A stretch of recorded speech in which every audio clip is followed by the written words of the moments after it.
Hello everyone and welcome. Hotfix 25 is here.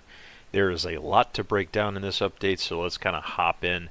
You're going to see me on here on a base kit ranger. I am in solo mode, which right now means ruins. More on that in just a moment, but we do have a lot to unpack here. Iron Mace has released Hotfix 25 as of the wee hours of this morning, and it is a fair mix of gameplay changes and kind of class balance and tweaking. There's a lot going on here. Let's talk about the good stuff first. The best change that they've implemented is by far a change to the questing system that allows you to turn in items for quests incrementally. If you have to turn in 15 found in raid fires, good news is you can now turn them in one at a time. And our stash space says, thank you, Sai. But what you're going to see here across the board is that wizards have received a significant nerf to their two most powerful spells, Magical Missile and Lightning Strike. Lightning Strike having its radius and its damage reduced. Magic Missiles have been hit 6 ways from Sunday with a 25% overall reduction in per missile damage. In addition to that, Magic Missiles are now blockable by shields, so no more kind of stuffing, barrel stuffing with Magic Missiles. Is pretty much a thing of the past. It gives frontliners some counterplay. Across the board, this is going to probably kick Wizard out of the meta short term. Rogues got some rebalancing, as you can see here. They have basically made Short Sword the least appealing option for rogues now. They really want them using daggers. Daggers damage has been increased. The move speed and swing speed recovery time on Short Sword have been significantly extended. So expect to see more dagger rogues out there in the wild. Rogues have seen some of their cooldown timers extended on abilities like Cutthroat, and the effect time reduced from 5 seconds to 4 seconds. I don't think this knocks Rogue out of the meta. If anything, I think it brings it more into the meta, but it's going to be a shake-up in the playstyle for sure. But let's talk about the Ranger changes. So I've played a lot of Ranger in my time, and I'll tell you right now, Rangers feel like they're getting back into the please nerf category. They have increased the damage on longbows. They have decreased across the board damage on crossbows. That's more of a warrior hit than it is for Ranger. And they have reduced the cooldowns of all Ranger abilities by about 15%, kind of across the board. And in some cases, better than that, the triple shot is now on an 18-second cooldown as opposed to 24. And this is just, it's the most taken, most popular Ranger ability, and it has gotten significantly buffed. This coupled with the increased base damage on longbow is a really interesting change. And I think we're going to see, if anything, more Rangers. And as Ranger becomes, I think, once again, the must-have DPS class, we're going to see the meta kind of shift around. So PDR is going to become more valuable. Frontliners who can deal with Rangers more effectively are going to become more popular. And Ranger counters soft squishy targets like Wizards, so this is kind of like a double nerf, I think, to the Wizard mains out there. When Rangers become more powerful, Wizards become harder to play, and I think we have seen exactly that in this release. So let's talk about some of the non-balance changes. There's a lot to unpack here, starting with what I think is going to be the most unpopular change. New matchmaking system that allows for solos, duos, and trios to play across all the different maps in the game. The maps will rotate based on a timer. Basically, you now play solos, duos, or trios, and you are told what map you can go play based on which of those categories you want to fulfill. So if you're playing with 2 other buddies, you might queue into the ruins, and then 30 minutes later you might be forced to queue into the Goblin Caves, and those are your only choices. This kind of heavy-handed approach is going to be vastly unpopular, particularly with the sweaty crowd.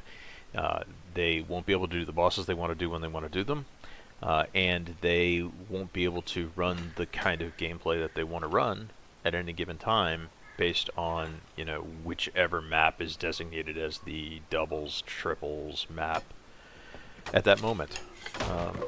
I think that the idea is solid. I think that Iron Mace is overly concerned about splitting the population and increasing queue times. And I think those are good things, but the way they've done this is going to be, in my opinion, extremely unpopular.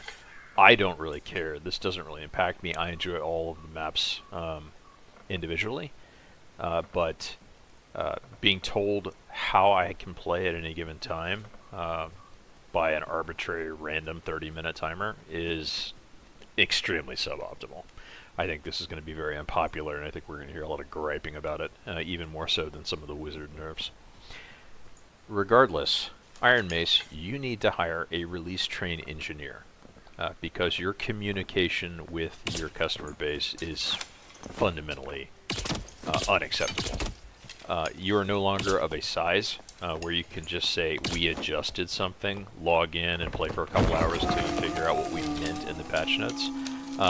You are large enough now, you have a new office, you guys have moved.